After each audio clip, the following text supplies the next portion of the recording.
జీవించేది ఎవరి కొరకు జీవించాలా? దేవుని కొరకు జీవించాలి. హల్లెలూయా.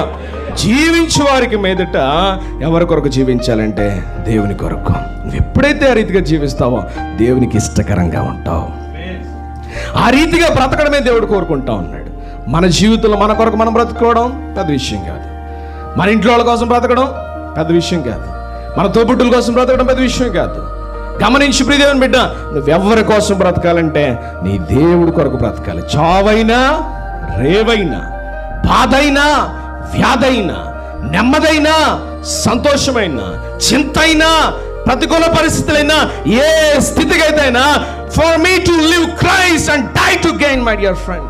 నువ్వు క్రీస్తు కొరకు మరణించాలి, క్రీస్తు కొరకు జీవించాలి, ఆయన నామమును అనేకులకు మహిమపరచాలి. హల్లెలూయా. ఎప్పుడైతే ఆ విశ్వాసాన్ని కలిగి ఉంటావో, ఇటువంటి తీర్మానాన్ని జీవితాన్ని కలిగి ఉంటావో, దేవుడు నీ జీవితం అద్భుతాన్ని చేస్తాడు. దేవునికి స్తోత్రం కలుగును గాక.